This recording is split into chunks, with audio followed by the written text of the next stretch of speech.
Hello YouTube fame episode start होने से पहले वीडियो को लाइक कर दे। जैसे ही इस वीडियो पे 100 लाइक्स हो जाएंगे वैसे ही दूसरा एपिसोड अपलोड हो जाएगी। अब आगे एपिसोड 16 शादी। अब तो युवराज का दिमाग और ज्यादा खराब हो गया। उसे यकीन हो गया कि सक्षम उसके दिमाग के साथ खेलने लगा है। युवराज एक साइकियाट्रिस्ट था, इसीलिए इन बातों को जल्दी समझ जाता था।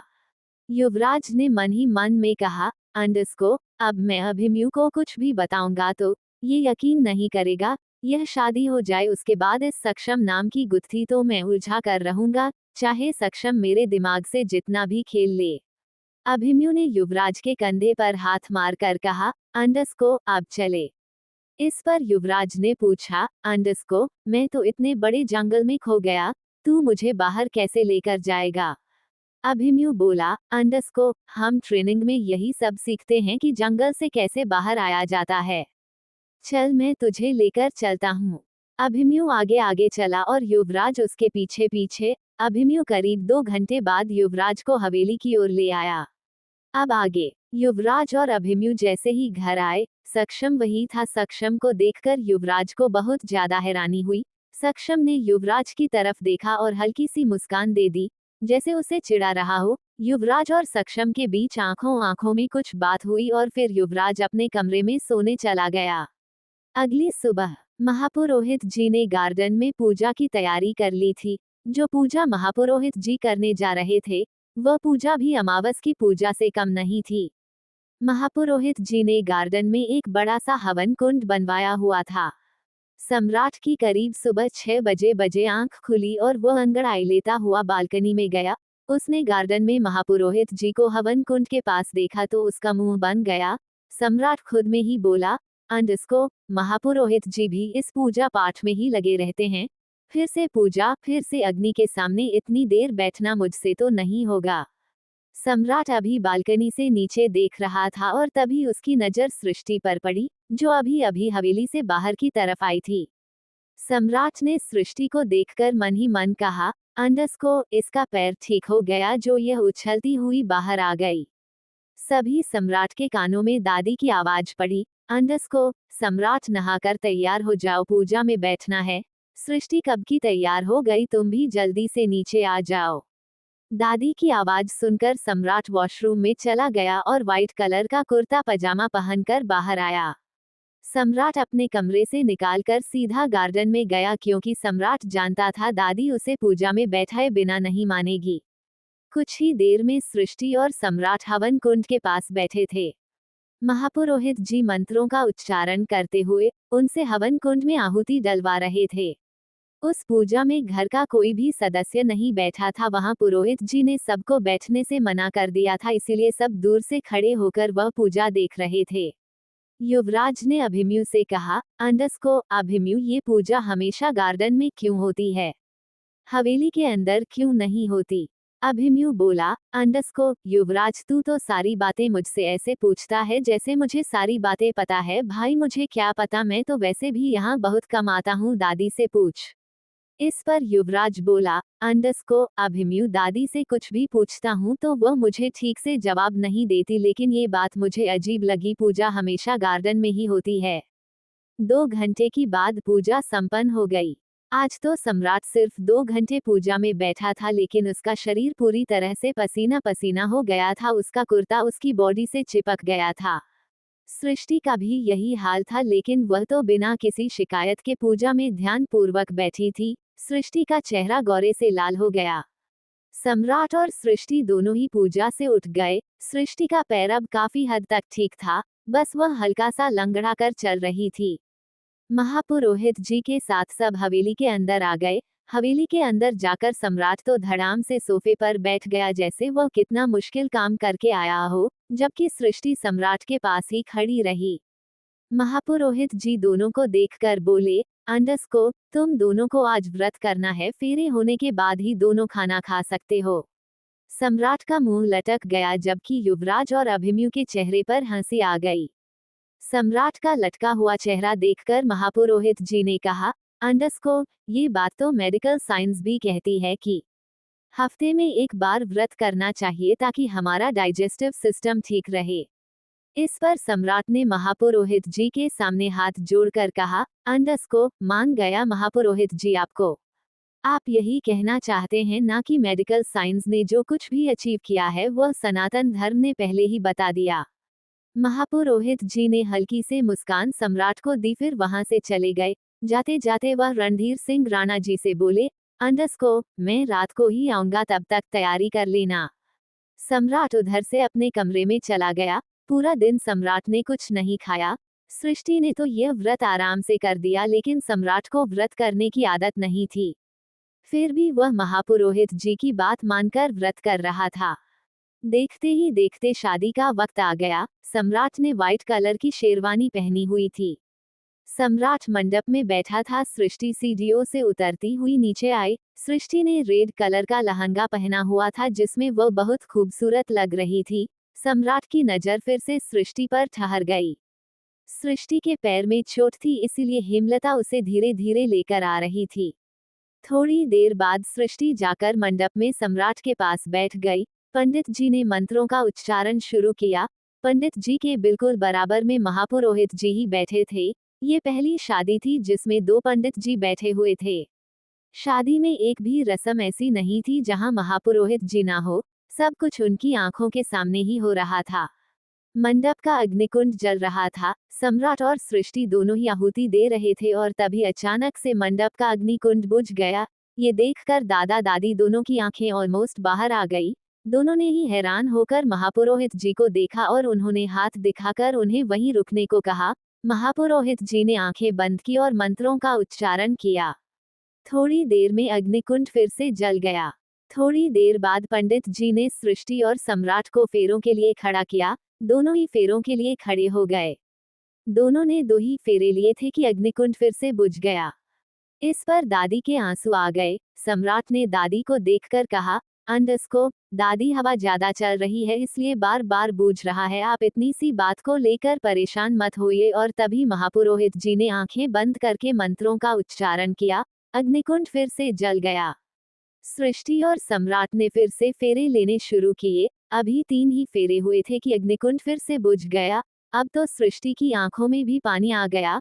वो भी मन ही मन सोचने लगी, अंडरस्को, आखिर यह क्या हो रहा है? भगवान क्या चाहते हैं? ये कैसी शादी है जिसमें बार बार अग्निकुंड बुझ रहा है? डॉक्टर जी तो पहले ही मुझसे शादी नहीं करना चाहते, ऊपर से यह अपशगुन जो बार बार हो रहा है। महापुरोहित जी ने फिर से आंखें बंद की और मंत्रों का उच्चारण किया। अग्निकुंड फिर से प्रज्वलित हो गया। इस पर महापुरोहित जी ने सृष्टि की ओर देखकर कहा, अंडरस्को, सृष्टि, अपने इष्ट को याद करो। अपने इष्ट से इस शादी को संपन्न करने के लिए कहो। अपने इष्ट से कहो कि वह ये शादी में सारी बाधाओं को खत्म कर दे। सृष्टि तो हैरानी से महापुरोहित जी को देखने लगी। महापुरोहित जी ने फिर कहा, अंडरस्को, सृष्टि, मेरी बातों को समझो। अपने इष्ट से मदद मांगो, वह तुम्हारी मदद जरूर करेंगे। सृष्टि ने अपनी आंखें बंद की और अपने महादेव को याद करते हुए बोली, अंडरस्को, हे महादेव, अगर मैंने बचपन से लेकर आज तक सच्चे मन से आपकी पूजा की है तो इस शादी को संपन्न कर दीजिए। अब सम्राट और सृष्टि ने बाकी बचे हुए 2 फेरे लिए। इस बार अग्निकुंड नहीं बुझा। रीति रिवाज से दोनों की शादी हो गई। युवराज ने नोटिस किया कि पूरी शादी में सक्षम वहां नहीं था। शादी संपन्न होने के बाद महापुरोहित जी ने कहा, अंडरस्को, सृष्टि, सबसे पहले हवेली के मंदिर में दिया जलाओ। सृष्टि हवेली के मंदिर में गई, जहां महादेव की मूर्ति थी। सृष्टि जैसे ही मंदिर में दिया जलाने लगी, महापुरोहित जी बोले, अंडरस्को, सृष्टि, अपने महादेव का नाम लेकर जो भी काम करोगी वह संपन्न होगा। तुम नहीं जानती, लेकिन तुम बहुत अच्छे नक्षत्र में पैदा हुई हो। तुम ध्यान लगाकर मन से जो भी नेक काम करोगी वो काम जरूर फलेगा। और यही कारण है कि रणधीर सिंह और रत्नावती ने तुम्हें इस घर की बहू बनाया है। तुम्हें आज से इस घर में बहू का दर्जा मिल गया, तो तुम उस जिम्मेदारी को बखूबी निभाना। सृष्टि ने महापुरोहित जी की बात सुनकर हाँ में गर्दन हिलाए और फिर हवेली में अपने इष्ट का नाम लेकर दिया जोड़ दिया। सृष्टि ने जैसे ही हवेली के मंदिर में दिया जलाया, वैसे ही छत पर बैठे हुए सक्षम ने अपनी आंखें खोल दी। इस वक्त सक्षम की आंखें पूरी तरह से लाल हो गई थी। आंखों में अंगारे दहक रहे थे, चेहरे पर बहुत ज्यादा गुस्सा था। सक्षम छत पर अकेला था। काली घनी रात में वह अकेला ही छत पर बैठा हुआ था और उसने भारी आवाज में कहा, अंडरस्को, तुम इस घर में नहीं रह सकती। सृष्टि, तुम्हें मरना होगा। तुम सम्राट को नहीं बचा सकती।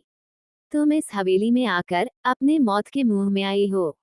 सक्षम हवेली की एक पतली सी दीवार पर खड़ा था। उसने दोनों हाथ हवा में फैलाए और जोरों से चिल्लाने लगा, लेकिन उसके चिल्लाने में किसी भी तरह से बच्चे की आवाज नहीं थी, बल्कि ऐसा लग रहा था जैसे कोई दानव चिल्ला रहा हो। दूसरी तरफ हवेली में सारे मेहमान जा चुके थे। सम्राट भी सोने के लिए जा चुका था, लेकिन सृष्टि, उस महापुरोहित जी ने पूजा करने के लिए कहा था। सृष्टि पूजा कर रही थी।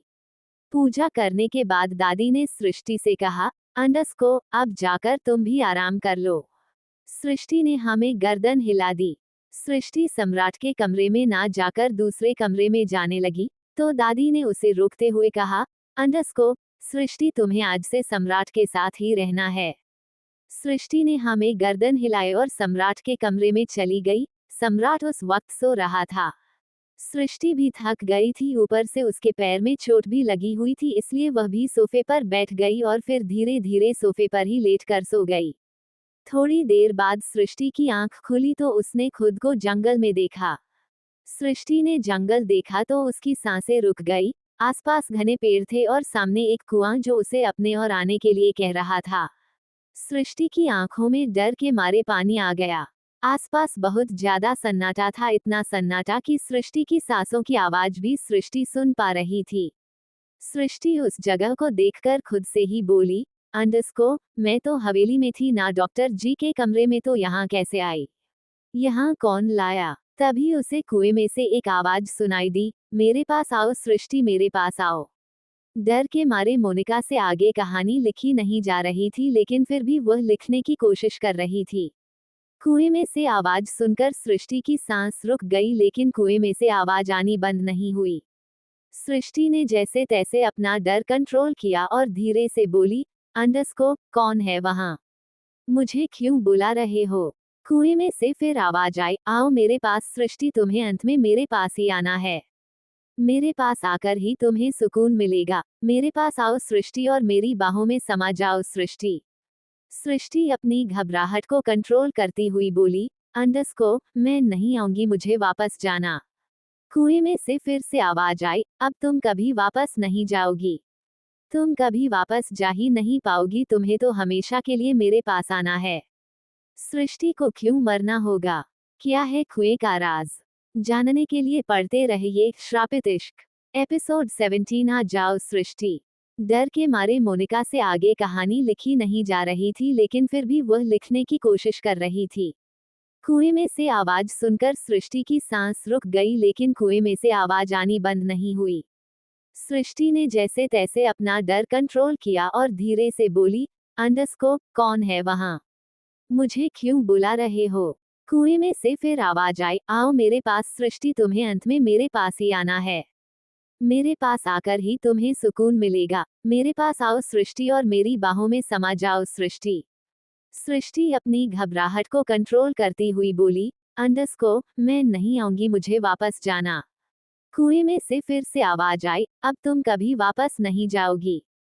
तुम कभी वापस जा ही नहीं पाओगी, तुम्हें तो हमेशा के लिए मेरे पास आना है।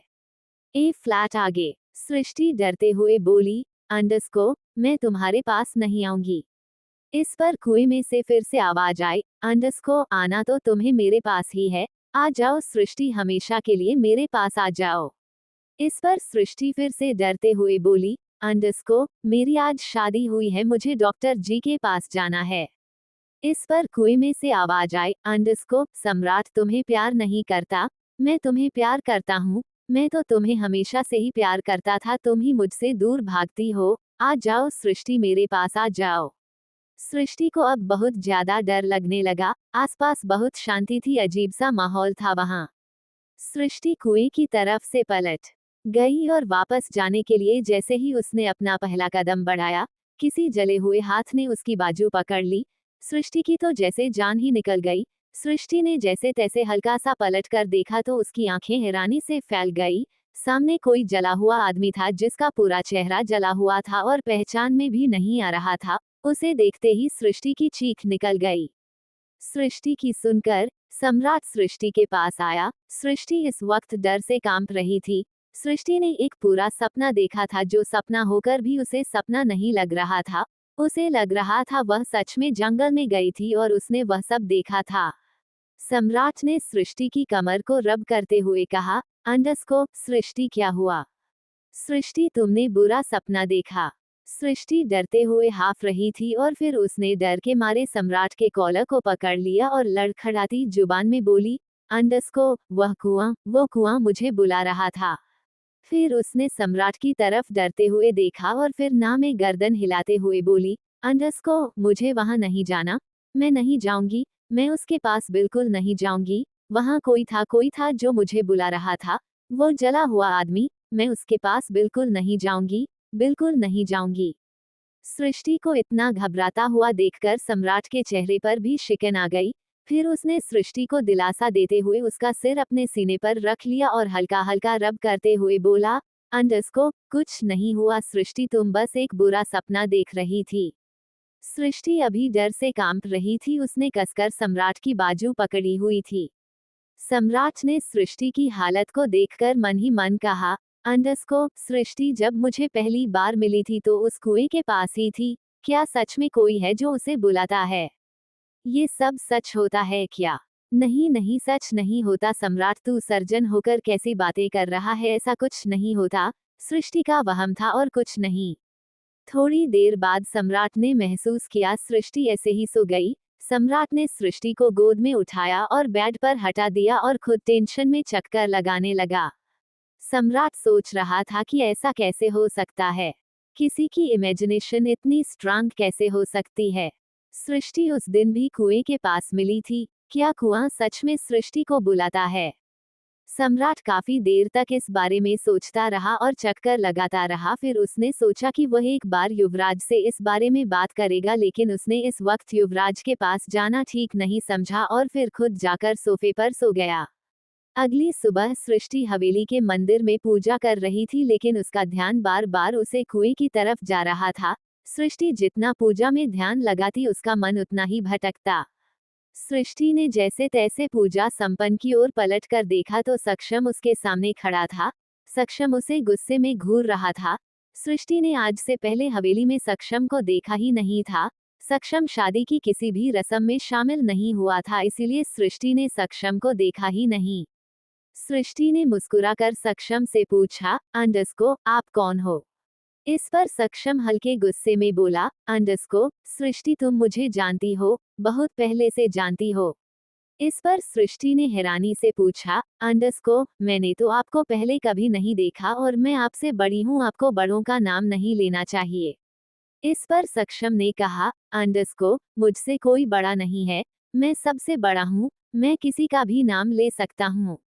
सृष्टि ने फिर भी बहुत प्यार से सक्षम के सिर पर हाथ रखा और जैसे उसने सक्षम के सिर पर हाथ रखा, उसे अपने हाथों में जलन महसूस हुई। सृष्टि ने जल्दी से अपना हाथ पीछे की ओर खींच लिया और हैरानी से सक्षम को देखने लगी। सक्षम के चेहरे पर एक हल्की सी डेविल स्माइल आ गई। सृष्टि तो हैरानी से सक्षम को देख रही थी। भला 5 साल का बच्चा वह इतना गर्म कैसे हो सकता है? इतना कि सृष्टि को अपना हाथ उसके सिर से हटना पड़ा। तभी वहां दादाजी आए और दादाजी ने सक्षम की तरफ देखकर गुस्से में कहा, अंडरस्को सक्षम अपनी भाभी को परेशान क्यों कर रहे हो? जाओ यहाँ से। सक्षम ने घूरकर दादाजी को देखा और बोला, अंडरस्को रणधीर ये मेरी भाभी नहीं है। सक्षम ने जब दादाजी से बदतमीजी की तो सृष्टि भी हल्के गुस्से में बोली, अंडरस्को आप छोटे बच्चे हो, आपको दादाजी का नाम नहीं लेना चाहिए। इस पर सक्षम ने घूरकर सृष्टि को देखा और बोला, अंडरस्को मैंने कहा ना, मैं सबसे बड़ा हूँ, मुझसे सब छोटे हैं, इसलिए मैं किसी का भी नाम ले सकता हूँ। दादाजी ने सक्षम को गुस्से में देखा और बाहर जाने का इशारा किया। सक्षम भी गुस्से में बाहर चला गया। दादाजी फिर सृष्टि के पास आकर बोले, अंडरस्को सृष्टि इसकी बातों का बुरा मत मानना, ये छोटा बेशक है लेकिन इसकी सोच थोड़ी बड़ों वाली है, ये सबसे ऐसे ही बातें करता है। इस पर सृष्टि ने पूछा, अंडरस्को लेकिन ये कौन? इस पर दादाजी ने कहा, अंडरस्को यह मेरे छोटे बेटे का बेटा है सक्षम, सम्राट का चचेरा भाई। सृष्टि ने दादाजी के पैर छुए और फिर किचन में चली गई। दादाजी गुस्से में गार्डन में चले गए जहां सक्षम खड़ा था। दादाजी ने सक्षम को देखकर कहा, अंडस्को, आखिर तुम चाहते क्या हो? मैंने तुम्हें इस घर में जगह दी, इसका मतलब यह नहीं कि तुम मेरे घर के सदस्य को परेशान करोगे। इस पर सक्षम ने पलटकर दादाजी को देखा और एक मुस्कान के साथ कहा, अंडस्को, तुमने मुझे इस हवेली में जगह दी या मैंने तुम्हें इस हवेली में जगह दी? मैं चाहूं तो तुम सबको एक ही दिन में निकाल कर फेंक दूं। शुक्र मनाओ कि मैंने तुम्हारे परिवार के किसी भी सदस्य को चोट नहीं पहुंचाई, लेकिन अगर तुमने मेरे काम में टांग अड़ाने की कोशिश की तो इस घर का हर सदस्य मर जाएगा और मुझे मारने में वक्त नहीं लगेगा। दादाजी तो सक्षम को देखकर दांत पीस कर रह गए। दादाजी ने कहा, अंडस्को, अगर मैं सम्राट से परेशान नहीं होता तो सबसे पहले तुम्हारा ही इलाज करवाता।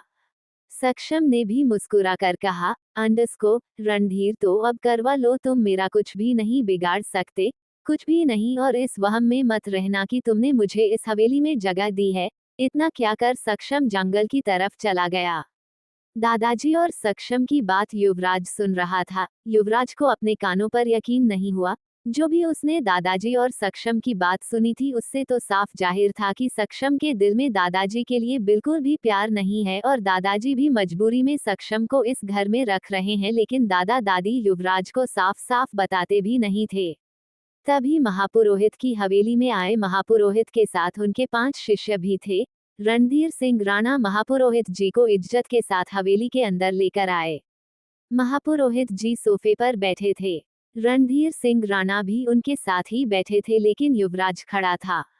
रणधीर सिंह राणा और महापुरोहित किसी बात को लेकर बात कर रहे थे। थोड़ी देर बात करने के बाद महापुरोहित जी ने युवराज की तरफ देखकर कहा, अंडस्को, युवराज, अपने दिल में जितनी भी जिज्ञासा है उसे शांत करो, वरना ये जिज्ञासा तुम्हें जीने नहीं देगी। युवराज काफी इंटेलिजेंट था और वह महापुरोहित जी का इशारा समझ गया, लेकिन फिर भी उसने महापुरोहित जी से पूछा, अंडस्को, जिज्ञासा शांत करने का कोई रास्ता तो मिले, मुझे तो कुछ समझ नहीं आता, कहाँ से शुरू करूं? इस पर महापुरोहित जी ने कहा, अंडस्को, शून्य से शुरू करो। अगर तुम शून्य से शुरू करोगे तो तुम्हें जरूर कामयाबी मिलेगी। अपने मन में दृढ़ इच्छा जागृत करो तो तुम अपने उद्देश्य में कामयाब जरूर होंगे। सोचो, समझो, पूछताछ करो, तुम्हें कुछ ना कुछ जरूर मिलेगा। तुम यहाँ एक मकसद से आए हो और तुम्हें वो मकसद खुद ही पूरा करना पड़ेगा। महापुरोहित जी की बात सुनकर युवराज को काफी तसल्ली महसूस हो रही थी। उसे महसूस हो रहा था जैसे महापुरोहित जी उसके साथ हैं और उसे मोटिवेट कर रहे हैं। युवराज ने महापुरोहित की तरफ आंखें झपकाई और फिर वहां से चला गया। दूसरी तरफ रणजीत सिंह राणा ने महापुरोहित जी की तरह देखकर कहा, अंडस्को, मैं सक्षम का क्या करूं? इस पर महापुरोहित जी ने कहा, अंडस्को, मैं यहाँ सम्राट के लिए हूँ, सक्षम के लिए नहीं। मैंने तुम्हें पहले ही कहा था इस लड़के को हवेली में मत रखो, लेकिन तुमने मेरी बात नहीं मानी। सक्षम से लड़ना आसान नहीं है, तुम जानते हो उसका जन्म कैसे हुआ। वो इस हवेली से उस वक्त चला जाता तो तुम्हें इतनी परेशानी नहीं होती। इस पर रणधीर सिंह राणा बेबस होकर बोले, अंडस्को, आप ही बताएं महापुरोहित जी, भला मैं अपने ही पोते को कैसे हवेली से निकाल सकता था? वो तो उस वक्त नवजात शिशु था। उस छोटे से बच्चे को वहां कैसे हवेली से दूर छोड़ आता? मेरे अंदर इतनी हिम्मत नहीं थी। मैं पहले ही बहुत पाप कर चुका हूँ, अब एक और पाप करना मेरे बस की बात नहीं। इस पर महापुरोहित जी बोले, अंडस्को, वह नवजात शिशु नहीं था। क्या तुमने सक्षम के अंदर बदलाव नहीं देखे? तुम्हें कहां से सक्षम एक बच्चा नजर आता है? सक्षम बच्चा है ही नहीं, सक्षम के अंदर तो बहुत ताकत और बहुत बुरी शक्तियां है जो एक दिन इस हवेली को शमशान बना देगी। रणधीर सिंह राणा, तुम्हारा पतन तो निश्चित है, लेकिन जब तक मैं जी रहा हूँ मेरे सामने इस हवेली को नुकसान नहीं होगा। लेकिन मेरी मृत्यु के बाद क्या? मृत्यु तो सबको आती है, मुझे भी आएगी। मेरी मृत्यु के बाद इस हवेली का धीरे धीरे सर्वनाश होगा। वह श्राप तुम्हें छोड़ेगा नहीं। रणधीर सिंह राणा, दिल से निकली बद्दुआ कभी खाली नहीं जाती।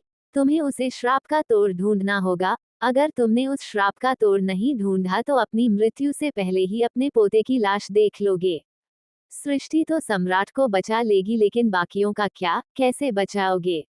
अभिमन्यु को कैसे बचाओगे? रत्नावती को कैसे बचाओगे? इसीलिए कहता हूँ, अंडरस्कोप सम्राट की शादी हो गई है, वो अब सुरक्षित है, तुम्हें अब उस श्राप का तोड़ ढूंढना होगा। जितनी जल्दी हो सके उस श्राप का तोड़ ढूंढ लो। रणधीर सिंह राणा ने हाथ जोड़कर कहा, अंडरस्कोप कैसे ढूंढे मैं?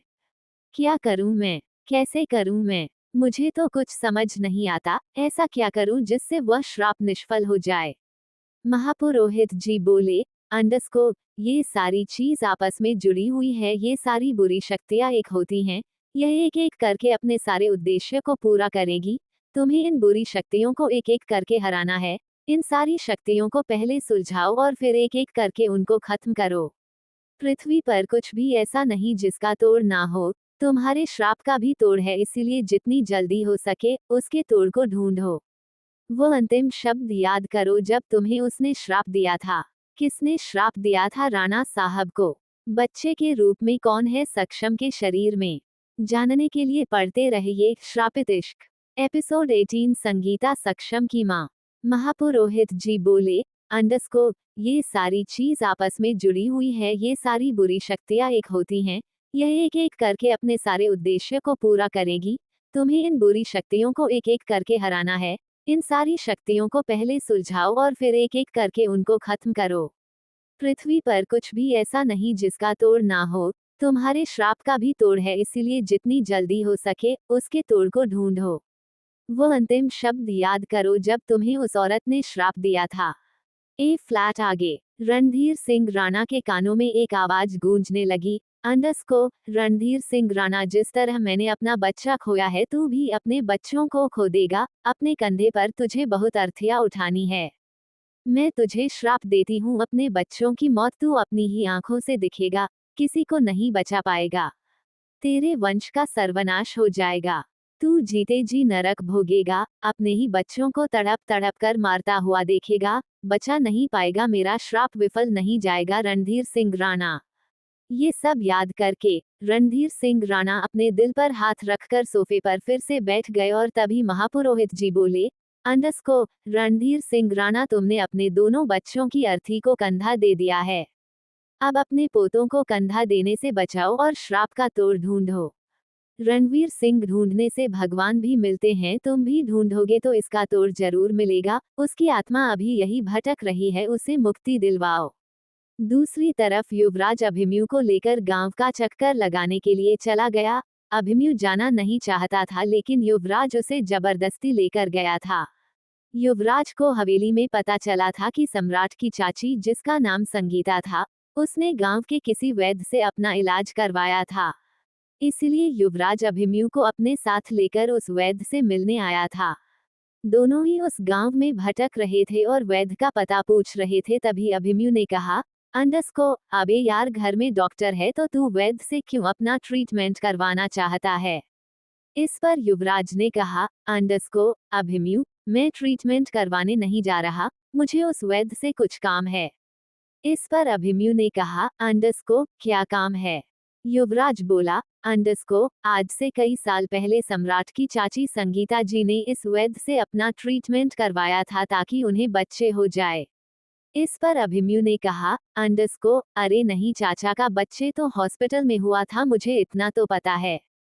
युवराज ने हैरानी से अभिमन्यु को देखा और पूछा, अंडरस्कोप कौन से अस्पताल में? यहाँ तो दूर दूर तक कोई हॉस्पिटल नहीं है। इस पर अभिमन्यु ने कहा, अंडरस्कोप अरे है, गांव के बाहर एक बहुत पुराना हॉस्पिटल है, वही संगीता चाची की डिलीवरी हुई थी और वही सक्षम हुआ था।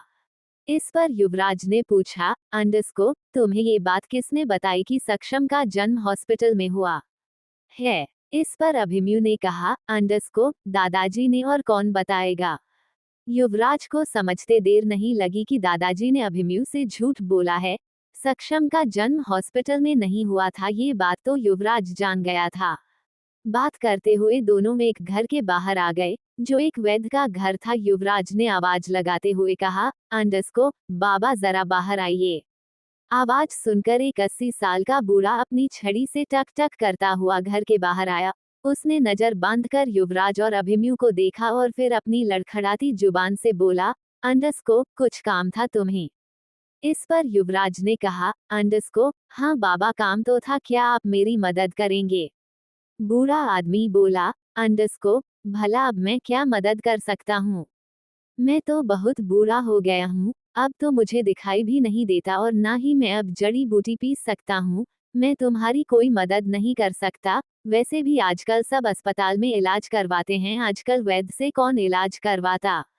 इस पर युवराज ने कहा, अंडस्को, बाबा मैं आपसे घुमा फिराकर बात नहीं करूंगा और आप भी मुझे घुमा फिराकर जवाब मत देना। युवराज की बात सुनकर वह बूढ़ा आदमी फिर से नजर बांधकर युवराज को देखने लगा और बोला, अंडस्को, क्या पूछने आए हो तुम? युवराज ने कहा, अंडस्को, हवेली की छोटी बहू संगीता सिंह राणा वह आपके पास आई थी ना ताकि उन्हें बच्चा हो जाए, आप ही ने उनका इलाज किया था ना? इस पर वह बूढ़ा आदमी बोला, अंडस्को, अरे नहीं नहीं मैंने उसका इलाज नहीं किया, उसका इलाज मैं क्या कोई भी नहीं कर सकता था। क्यों नहीं कर सकता था? युवराज ने सवाल किया। इस पर उसे बूढ़े आदमी ने कहा, अंडस्को, अरे हवेली की छोटी बहू के बच्चा हो ही नहीं सकता था, वह तो बांझ थी। मैंने तो पहले ही दिन उसकी नब्ज पकड़कर बता दिया था। बेचारी बहुत रोई लेकिन मैं भी क्या करता। उसे झूठी तसल्ली तो नहीं दे सकता था, इसीलिए मैंने साफ साफ कह दिया कि वह मां नहीं बन सकती। युवराज को तो ज्यादा हैरानी नहीं हुई लेकिन अभिमन्यु को बहुत ज्यादा हैरानी हुई। युवराज ने फिर पूछा, अंडस्को, लेकिन आप जानते हैं हवेली की छोटी बहू के एक बेटा हुआ है? ये सुनकर वह बूढ़ा भी बहुत हैरान हो गया और बोला, अंडस्को, ऐसा हो ही नहीं सकता, उस औरत को बच्चा हो ही नहीं सकता था। इस पर अभिमन्यु बोला, अंडस्को, बाबा आजकल मेडिकल साइंस बहुत आगे पहुंच गई है। इस पर बाबा जी ने मुस्कुराते हुए कहा, अंडस्को, बेटा मैं जानता हूँ मेडिकल साइंस बहुत आगे पहुंच गई है लेकिन बच्चा पैदा करने के लिए बच्चों का घर भी चाहिए। उस औरत के अंदर बच्चे का घर था ही नहीं, तो फिर बच्चा कहाँ से पैदा होता। युवराज को बाबा की बात सही लग रही थी, वह समझ रहा था कि सक्षम हो सकता है संगीता चाची का बेटा ना हो, बल्कि कहीं और से आया हो, लेकिन अब भी युवराज पूरी तरीके से क्लियर नहीं था। युवराज ने एक और सवाल किया, अंडस्को, बाबा आप यकीन से कह सकते हैं कि संगीता जी को बच्चा हो ही नहीं सकता था? इस पर बाबा ने कहा, अंडस्को, मैं आज से नहीं 60 सालों से वैद्य का काम कर रहा हूँ। आज तक मैंने जिसे कहा है कि बच्चा नहीं होगा उसके बच्चा नहीं होता। अभिमन्यु ने युवराज के कंधे पर हाथ मारकर कहा, अंडस्को, चल यार चल, बाबा को नहीं पता मेडिकल साइंस बहुत आगे पहुंच गई। अभिमन्यु ने यह बात बहुत धीरे से बोली थी लेकिन बाबा ने सुन ली और फिर उन्होंने हल्का सा हंसते हुए कहा, अंडस्को, बेटा मेडिकल साइंस कितनी भी आगे पहुंच गई हो लेकिन मैं दावे के साथ कह सकता हूँ उस औरत के अंदर बच्चा पैदा करने की क्षमता नहीं थी।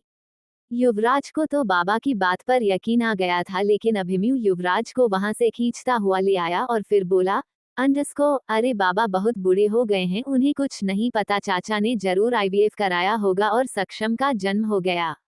युवराज ने कहा, अंडस्को, अभिमन्यु आईवीएफ कराने से बच्चे नॉर्मल से थोड़े कमजोर पैदा होते हैं लेकिन सक्षम तो जरूर से ज्यादा ही बड़ा है। अभिमन्यु बोला, अंडस्को, अरे यार कुछ दिनों के लिए यहाँ आया हूँ, चलना घूमते फिरते हैं। तू क्या सक्षम और चाचा को लेकर बैठ गया? युवराज ने अब उस अस्पताल में जाने की सोची जिसके बारे में वैद्य बाबा ने अभी अभी युवराज को बताया था। अभिमन्यु ने लाख मना किया लेकिन युवराज अभिमन्यु को लेकर उस अस्पताल में चला गया। दोनों हॉस्पिटल के अंदर थे। अभिमन्यु ने कहा, अंडस्को, मुझे समझ नहीं आता तुझे सक्षम से प्रॉब्लम क्या है? तू क्यों उसके जन्म के पीछे पड़ा है? मैं कह रहा हूँ ना, उसका जन्म यही हुआ था। इस पर युवराज ने कहा, अंडस्को, देख अभिमन्यु, मुझे सक्षम को ट्रीट करना है और उसके लिए मुझे उसके बारे में सब कुछ जानना होगा। मैं जानना चाहता हूँ कि जब वह पैदा हुआ तो उसका वेट कितना था। मैं जानना चाहता हूँ जब वह पैदा हुआ तो उसके बॉडी पार्ट्स विकसित थे या नहीं। अभिमन्यु युवराज के साथ बोर हो रहा था लेकिन वो हवेली में भी बोर ही होता, इसलिए युवराज के साथ रहना ही उसने सही समझा। वो हॉस्पिटल काफी पुराना लग रहा था, जैसे कितने ही सालों से उसकी मरम्मत न हुई हो, और वो हॉस्पिटल गांव से बहुत दूर भी था। रणधीर सिंह राणा का पूरे गांव में नाम था। इसका फायदा उठाकर युवराज एक डॉक्टर के केबिन में बैठा हुआ था। वह डॉक्टर करीब 50 साल के आसपास का था। उस डॉक्टर ने युवराज को देखकर कहा, अंडस्को, कहिए आपको क्या काम था इस अस्पताल में? इस पर युवराज ने कहा, आप रणधीर सिंह राणा को तो जानते ही हैं, हवेली के बड़े मालिक। मुझे जानना है क्या उनकी छोटी बहू संगीता की डिलीवरी यही हुई थी। इस पर डॉक्टर जी ने कहा, रणधीर सिंह राणा जी की छोटी बहू संगीता की बात कर रहे हैं आप? नहीं नहीं, उनकी डिलीवरी यहाँ नहीं हुई थी। इनफैक्ट उनकी डिलीवरी तो कहीं भी नहीं हुई थी, वह तो माँ बनी नहीं सकती थी। अब तो अभिमन्यु की भी आंखें खुल गई। अभिमन्यु जो युवराज के पीछे खड़ा था वह आगे जाकर चेयर पर बैठ गया और डॉक्टर को देखकर बोला, आप सच कह रहे हैं क्या मेरी चाची की डिलीवरी यहाँ नहीं हुई थी? इस पर डॉक्टर ने कहा, वो यहाँ ट्रीटमेंट के लिए आई थी, लेकिन अफसोस की बात है कि उनका ट्रीटमेंट हो ही नहीं सकता था, वह प्रेग्नेंट हो ही नहीं सकती थी, क्योंकि उनकी बॉडी के अंदर यूटरस था ही नहीं। ये सुनकर अभिमन्यु और युवराज दोनों की आंख खुल गई। युवराज को अब यकीन हो गया कि सक्षम चाचा चाची का बेटा नहीं था। सक्षम को या तो दादा कहीं से लाए हैं या सक्षम की गुत्थी अभी और उलझी हुई है। अभिमन्यु ने फिर कहा, आप अपने रिकॉर्ड चेक कीजिए, हो सकता है आप किसी और संगीता के बारे में बात कर रहे हो। इस पर डॉक्टर ने कहा, नहीं नहीं, आप रणधीर सिंह राणा की छोटी बहू संगीता जी की ही बात कर रहे हैं ना? उन्हें तो मैंने स्पेशल ट्रीट किया था। मैंने उनके सारे चेकअप किए थे और उनके सारे चेकअप करने के बाद ही मुझे पता चला कि उनकी बॉडी में यूट्रस है ही नहीं, तो वो प्रेग्नेंट कैसे हो सकती हैं? मैंने तो उन्हें साफ साफ कह दिया कि आप माँ नहीं बन सकती, बेबी अडॉप्ट कर लीजिए। मैं उन्हें कोई झूठी तसल्ली नहीं देना चाहता था, क्योंकि उन्हें एक बच्चे के लिए बहुत उम्मीद थी। अभिमन्यु कुछ पूछता उससे पहले ही युवराज खड़ा होकर डॉक्टर से बोला, थैंक यू डॉक्टर, अब हम चलते हैं।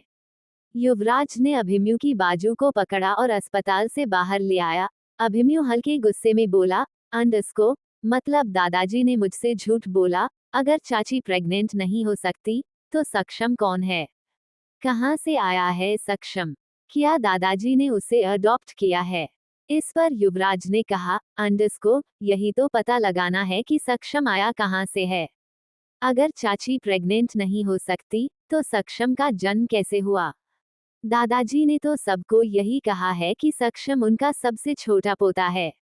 अभिमन्यु बोला, मैं आज ही जाकर दादा से साफ साफ पूछता हूँ कि आखिर सक्षम है कौन, और उन्होंने हमसे अब तक झूठ क्यों बोला।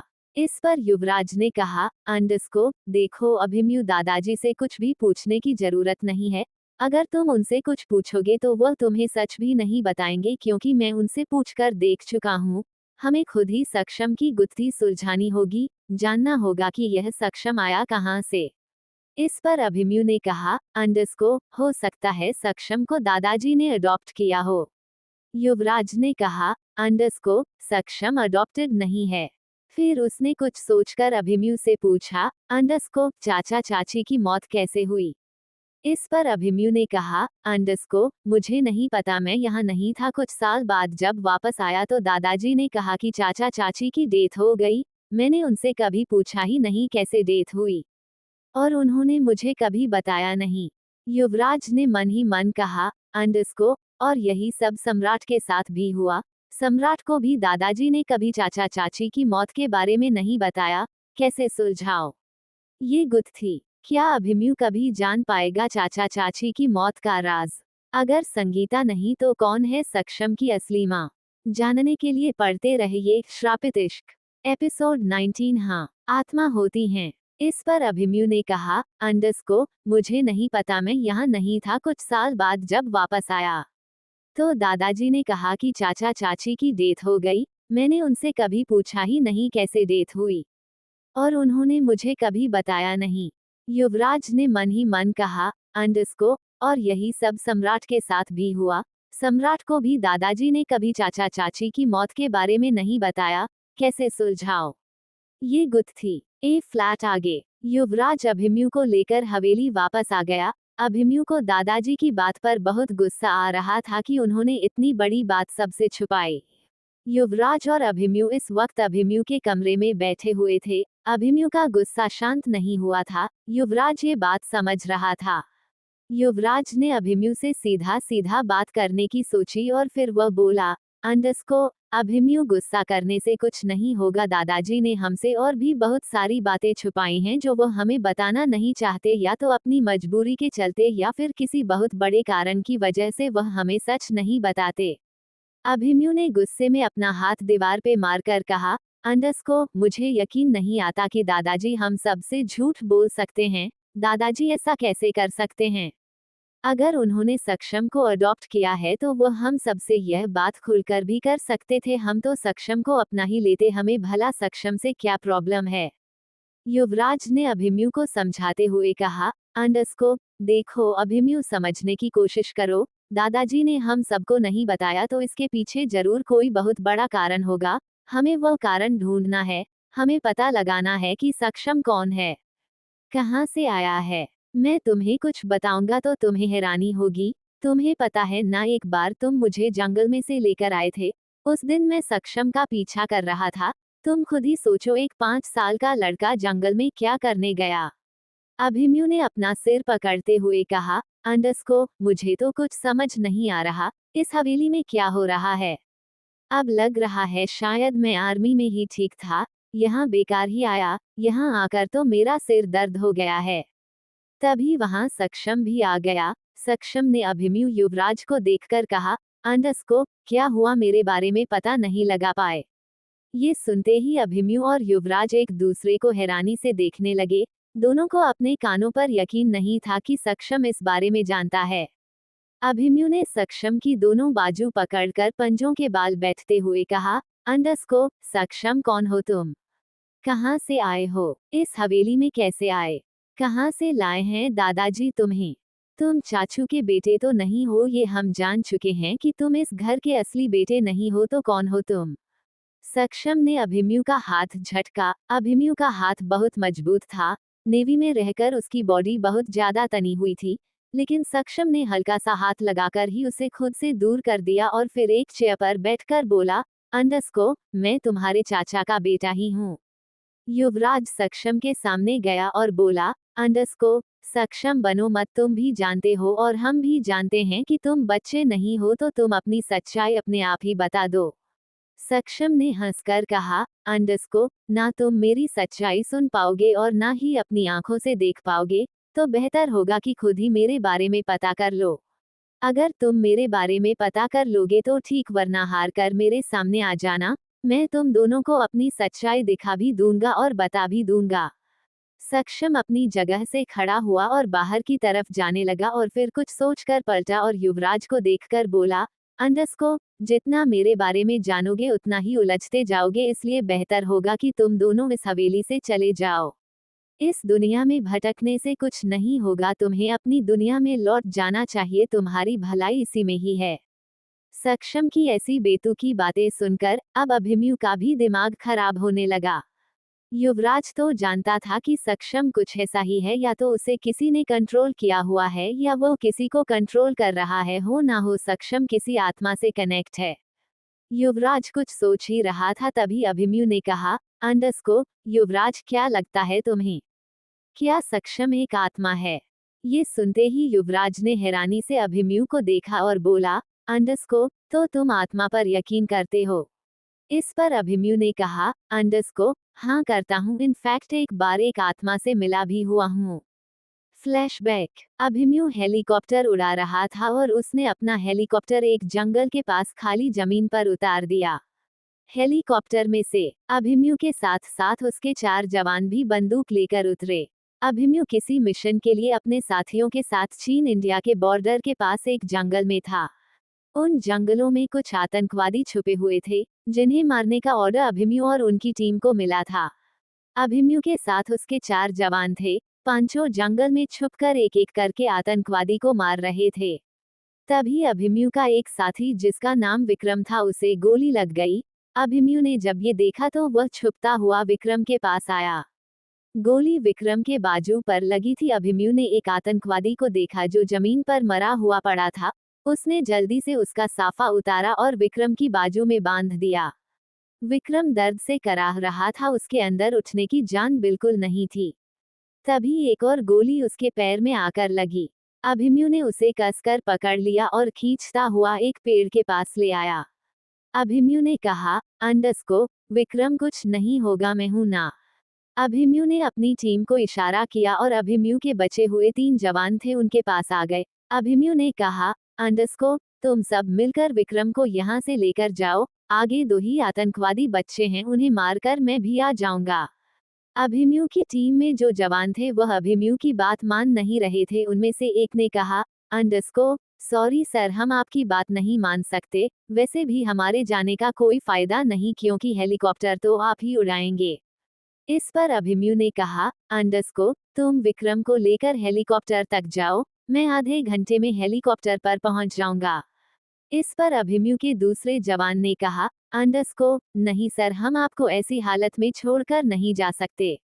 अभिमन्यु की टीम अभिमन्यु को छोड़ने के लिए तैयार ही नहीं थी। दूसरी तरफ विक्रम बेहोश हो चुका था। अभिमन्यु ने सख्ती से कहा, अंडरस्को, यह मेरा ऑर्डर है और तुम जानते हो अगर तुमने अपने सीनियर का ऑर्डर फॉलो नहीं किया तो क्या होता है। वह तीनों जवान अभिमन्यु का ऑर्डर मानकर विक्रम को लेकर वहां से चले गए। अभिमन्यु ने अपनी गन संभाली और जंगल के अंदर चला गया। अभिमन्यु ने बचे हुए आतंकवादी को भी मार दिया। अभिमन्यु जब वापस आने लगा तो रास्ता भटक गया। अभिमन्यु को टेंशन हो गई कि अगर वह टाइम से हेलीकॉप्टर पर नहीं पहुंचा तो विक्रम की जान भी जा सकती है। अभिमन्यु जंगल से निकलने के रास्ते ढूंढ रहा था लेकिन उसकी डायरेक्शन बदल चुकी थी। अभिमन्यु रास्ता ढूंढ रहा था और तभी अभिमन्यु को धक्का लगा। वह धक्का किसी और ने नहीं, विक्रम ने दिया था। अभिमन्यु ने विक्रम को देखा तो हैरान होकर कहा, अंडरस्को, तुम्हें तो गोली लगी थी ना। विक्रम कुछ जवाब देता उससे पहले ही वहां शेर ने छलांग मारी। विक्रम ने अभिमन्यु को शेर से बचने के लिए धक्का दिया था। अभिमन्यु ने अपनी जेब से चाकू निकाला और शेर से भिड़ गया। अभिमन्यु और शेर के बीच में लड़ाई होने लगी। अभिमन्यु ने शेर की गर्दन पर चाकू से कई बार वार किया लेकिन शेर भी बार बार अभिमन्यु की तरफ दहाड़ रहा था। अभिमन्यु शेर के वार से कई जगह से घायल भी हो गया था, फिर भी उसने हिम्मत नहीं हारी। उसने शेर की गर्दन पर हाथ लपेटा और शेर के गले में चाकू से तब तक वार किया जब तक शेर की जान नहीं निकल गई और अचानक ही अभिमन्यु और शेर दोनों ही जमीन पर धड़ाम से गिर पड़े। विक्रम को लगा कि अभिमन्यु मर चुका है लेकिन तभी अभिमन्यु ने जान लगाकर शेर को अपने ऊपर से हटाया और खड़ा हो गया और फिर विक्रम को देखकर चिल्लाते हुए बोला, अंडरस्को, तुम्हें तो मैंने यहाँ से जाने के लिए कहा था ना, तो यहाँ क्यों रुके हो? कहा था ना जाकर हेलीकॉप्टर पर मेरा वेट करो। इस पर विक्रम जो कि पेड़ से टेक लगाकर खड़ा हुआ था वह बोला, अंडरस्को, अगर मैं नहीं होता तो आप अब तक शेर के मुंह का निवाला बन चुके होते। अभिमन्यु गुस्से में बोला, अंडरस्को, मुझे ऐसी सिचुएशन फेस करनी आती है लेकिन तुम्हें गोली लगी हुई है। इतना कहकर अभिमन्यु विक्रम के पास आ गया और उसने विक्रम को सहारा दिया। फिर दोनों जंगल से बाहर आने लगे। विक्रम ने अभिमन्यु को जंगल का रास्ता बताया। अभिमन्यु विक्रम को संभालता हुआ हेलीकॉप्टर के पास आ गया। अभिमन्यु हेलीकॉप्टर से 200 मीटर की दूरी पर था। तभी विक्रम ने अभिमन्यु से कहा, सर मुझे छोड़ दीजिए, मैं खुद जा सकता हूँ। अभिमन्यु ने कहा, अंडरस्को, पर तुम्हें गोली लगी हुई है और तुम खुद जा सकते हो, चुपचाप चलो। अभिमन्यु सामने देखता हुआ विक्रम को सहारा दे रहा था और तभी अभिमन्यु ने महसूस किया कि विक्रम तो वहां है ही नहीं। अभिमन्यु बहुत हैरान हो गया कि जिसे उसने अभी अपने हाथों से पकड़ा हुआ था वह अचानक कहाँ गया। अभिमन्यु जल्दी से अपने जवानों के पास गया तो वहां उसने देखा उसके सारे जवान मुंह लटकाए खड़े हैं। इस पर अभिमन्यु ने कहा, अंडरस्को, तुम सबने मुंह क्यों लटकाया हुआ है? क्या हुआ? एक जवान कहा, अंडरस्को, sir, Vikram is no more. Abhimanyu का दिल जोरों से धड़कने लगा। उसे कुछ ही सेकंड में समझ आ गया कि जिससे वह मिला था वह विक्रम नहीं, विक्रम की आत्मा थी जो जंगल में ही रह गई। अभिमन्यु ने विक्रम की लाश को देखा। अभिमन्यु को इस वक्त बहुत घबराहट हो रही थी लेकिन अपने जवानों के सामने उसने हिम्मत से काम लिया और फिर उसने हेलीकॉप्टर को लेकर उड़ान भरी। Flashback and. युवराज तो हाथ बांधे बहुत ध्यान से अभिमन्यु की बात सुन रहा था। अभिमन्यु भी जेब में हाथ डालकर बालकनी में खड़ा था। अभिमन्यु एक गहरी सांस लेकर बोला, अंडरस्को, मुझे यकीन नहीं था कि मेरा एक जवान मुझे ऐसे बचाने आएगा। तुम नहीं जानते विक्रम की मौत का मुझे बहुत दुख हुआ। मैंने यह बात किसी से शेयर भी नहीं की क्योंकि मैं जानता था कोई इस बात पर यकीन नहीं करेगा लेकिन ये सच था, विक्रम की आत्मा उस जंगल में ही रह गई और उसने ही मुझे उसे जंगल से बाहर निकाला, वरना मैं आज यहाँ जिंदा नहीं खड़ा होता। युवराज ने कहा, अंडस्को, मैं भी तुम्हें कुछ ऐसा ही बताना चाहता था, लेकिन मुझे लगा तुम मेरी बातों पर यकीन नहीं करोगे। अभिमन्यु, तुम सम्राट के भाई हो और तुम भी जानते हो कि सम्राट इन बातों पर बिल्कुल यकीन नहीं करता, इसलिए मुझे लगा शायद तुम भी ना करो।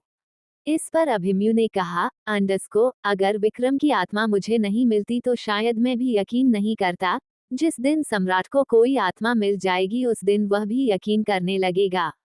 इस पर युवराज ने हल्का सा मुस्कुराकर कहा, अंडस्को, मतलब सम्राट को इन सब पर यकीन दिलाने के लिए आत्मा को हायर करना पड़ेगा। इस पर अभिमन्यु भी हंसने लगा। युवराज ने फिर कहा, अंडस्को, अभिमन्यु, मुझे लगता है हम दोनों को मिलकर ही सक्षम की गुत्थी सुलझानी चाहिए। अभिमन्यु ने भी कहा, अंडस्को, तुम सही कहते हो, मुझे भी सक्षम को देखकर कुछ गड़बड़ लगती है। युवराज ने एक गहरी सांस ली और बोला, अंडस्को, तो कल से फिर हम नए सिरे से सक्षम की गुत्थी सुलझाएंगे। क्या कभी सुलझ पाएगी सक्षम की गुत्थी या अभिमन्यु को लौटना पड़ेगा खाली हाथ? जानने के लिए पढ़ते रहिए श्रापित इश्क एपिसोड 20 ताबीज। युवराज ने फिर कहा, अंडस्को, अभिमन्यु, मुझे लगता है हम दोनों को मिलकर ही सक्षम की गुत्थी सुलझानी चाहिए। अभिमन्यु ने भी कहा, अंडस्को, तुम सही कहते हो, मुझे भी सक्षम को देखकर कुछ गड़बड़ लगती है। युवराज ने एक गहरी सांस ली और बोला, अंडस्को, तो कल से फिर हम नए सिरे से सक्षम की गुत्थी सुलझाएंगे। अब आगे। रात को सम्राट अपनी कुर्ते की बाजू फोल्ड करता हुआ अपने कमरे से निकलकर नीचे आ रहा था और तभी उसकी नजर सृष्टि पर पड़ी। सृष्टि ने रेड कलर की एक साड़ी पहनी हुई थी, रेड कलर का चूड़ा, रेड कलर की बिंदी, रेड कलर की लिपस्टिक। सृष्टि बहुत सुंदर लग रही थी। सम्राट की नजर फिर से सृष्टि पर ठहर गई। थोड़ी देर तक सम्राट सृष्टि को ही देखता रहा। थोड़ी देर बाद सब डाइनिंग टेबल पर डिनर कर रहे थे। सम्राट ने दादाजी की तरफ देखकर कहा, अंडस्को, दादाजी, मैं कल वापस जा रहा हूँ। इस पर दादाजी, जो कि खाना खा रहे थे, उनके हाथ रुक गए। अब वो किसी भी हालत में सम्राट को हवेली से जाने नहीं देना चाहते थे। सम्राट चला जाएगा ये सुनकर कहीं ना कहीं सृष्टि भी उदास हो गई। हालांकि सम्राट ने उसे पहले ही क्लियर कर दिया था, फिर भी उसे सम्राट से कहीं ना कहीं लगाव हो गया था। दादाजी ने दादी की तरफ देखा और दादी भी टेंशन में आ गई। दादी ने सम्राट की तरफ देखकर कहा, अंडस्को, सम्राट, अभी तो तुम्हारी शादी हुई है, कुछ दिन रुक नहीं सकते? इस पर सम्राट ने कहा, अंडस्को, दादी, मैं पिछले 7 दिन से यही हूँ और ज्यादा दिन नहीं रुक सकता, मुझे वापस तो जाना ही पड़ेगा। अगले महीने फिर आ जाऊंगा। दादी ने झट से कहा, अंडस्को, अगर तेरा जाना जरूरी है तो तू चला जा, लेकिन सृष्टि को भी ले जा। तेरे बिना सृष्टि अकेली हो जाएगी, इसका मन नहीं लगेगा, इसे भी साथ में ले जाओ। सम्राट ने दादी की तरफ हैरानी से देखा और बोला, अंडस्को, अभी 1 हफ्ते पहले तो आप कह रही थी कि आपका मन नहीं लगता, हवेली में बहू आ जाएगी तो मन लग जाएगा। अब आप अपनी बहू को मेरे साथ भेजने के लिए तैयार है? आपके दिमाग में आखिर चल क्या रहा है? इस पर दादी ने कहा, अंडस्को, हाँ, मैंने जो कहा था सही कहा था। इस हवेली में मेरा अकेले मन नहीं लगता, लेकिन इसका मतलब यह नहीं कि मैं तेरे और सृष्टि के अरमानों को मार दूं। अगर तू जाएगा तो सृष्टि को लेकर ही, वरना मत जा। सम्राट कुछ बोलता है उससे पहले ही दादाजी ने कहा, अंडस्को, हाँ सम्राट, तेरी दादी ठीक कह रही है। वैसे भी तो तू अकेला रहता है, सृष्टि को भी अपने साथ ले जा, तेरा खाना बना देगी, तेरा ध्यान रख लेगी। सम्राट बोला, अंडस्को, दादाजी, मैं सृष्टि को लेकर नहीं जा सकता। मैं अपना ज्यादा से ज्यादा वक्त अस्पताल में बिताता हूँ, ना के बराबर ही घर आता हूँ, ये घर में बोर हो जाएगी। दादाजी कुछ कहते हैं उससे पहले ही सम्राट डाइनिंग टेबल पर खड़ा होकर बोला, अंडस्को, दादाजी, आपने मुझे कहा था कि शादी कर लो, मैंने कर ली, प्लीज मुझसे और उम्मीद मत कीजिए। इतना कहकर सम्राट अपने कमरे की तरफ चला गया। सृष्टि सम्राट को जाते हुए देख रही थी। सृष्टि के चेहरे की उदासी बता रही थी कि वह सम्राट को परेशान होते हुए नहीं देख सकती। सृष्टि ने दादी की तरफ देखकर हिम्मत करते हुए कहा, अंडस्को, दादी, अगर वह जाना चाहते हैं तो जाने दीजिए ना। आप ही तो कह रही थी कि वह बड़े से अस्पताल में बहुत बड़े डॉक्टर हैं, तो अगर वह वहां नहीं जाएंगे तो मरीजों का इलाज कौन करेगा? इस पर दादाजी ने कहा, अंडरस्कोर, सृष्टि अस्पताल में अकेला यही डॉक्टर नहीं है, और भी बहुत सारे हैं। यह नहीं जाएगा तो खास फर्क नहीं पड़ेगा, लेकिन इसने तो जिद लगा रखी है कि इसे वापस ही जाना है। सृष्टि अब कुछ नहीं बोली। सब फिर से डिनर करने लगे। अभिमन्यु ने आज पहली बार नोटिस किया कि सक्षम ना तो उन लोगों के साथ ब्रेकफास्ट करता है, ना डिनर करता है, और ना ही हवेली में ज्यादा दिखाई देता है। अभिमन्यु ने दादी की तरफ देखकर पूछा, अंडरस्कोर, दादी, सक्षम हमारे साथ खाना नहीं खाएगा। जब से आया हूँ तब से देख रहा हूँ सक्षम हम सबके साथ बैठकर खाना ही नहीं खाता। दादी अभिमन्यु की बात इग्नोर करते हुए बोली, अंडरस्कोर, वो अपने कमरे में खा लेता है। अभिमन्यु ने युवराज को देखा, युवराज ने अभिमन्यु को, दोनों ने ही आंखों आंखों में कुछ इशारा किया और फिर अभिमन्यु ने फिर कहा, अंडरस्कोर, दादी लाइए एक प्लेट में खाना सर्व कर दीजिए, मैं सक्षम को दे आऊंगा, आखिर वह मेरा छोटा भाई है, मुझे उसके साथ थोड़ा वक्त बिताना चाहिए। दादाजी ने कहा, अंडरस्कोर, सक्षम को खाना घर के नौकर में से कोई दे आएगा, तुम अपना खाना खत्म करो। रही बात सक्षम के साथ वक्त बिताने की, तो वह तुम्हारी उम्र का नहीं है जिसके साथ तुम वक्त बिताओगे, बेहतर होगा कि तुम जल्द से जल्द वापस चले जाओ।